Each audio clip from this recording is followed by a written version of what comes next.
Hello, this is Josh Wallace here. I'm going to briefly explain why they say that we can't divide by zero. Just thought I found it interesting and thought I'd share it with you. So anyway, we know that we can, we can add. 0 plus 1 equals 1.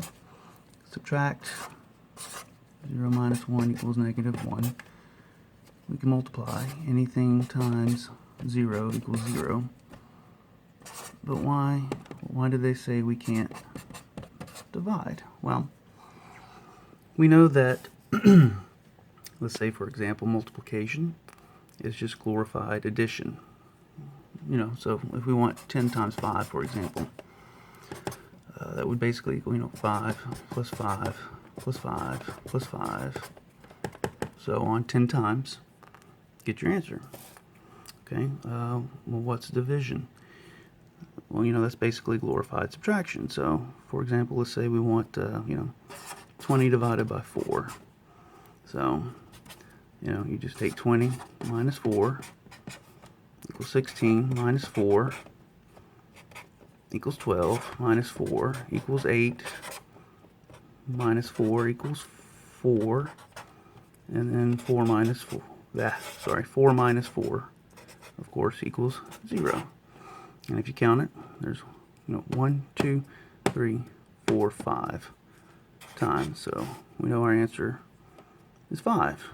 We want to divide. So, well, what about when we get to 0? So let's just say, let's take the number 1, for example. If we want to do 1 divided by 0, well, that would basically be 1 minus 0 equals 1. Okay, minus 0 equals 1. Minus 0 equals 1. As you can see, that could pretty much go on infinitely. And that's a sign for infinity. And most people would say, well, we're done. Because why wouldn't anything divided by 0 just be infinity? Well, let's try another number. Let's try 2. There's 2 minus 0 equals 2. Minus 0 equals 2.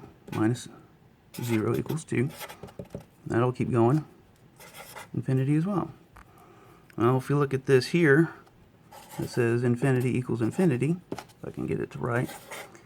There's nothing wrong with that, but if we see the numbers that we're using here, we can assume that if those infinities equal each other, well, that's just like saying 1 equals 2.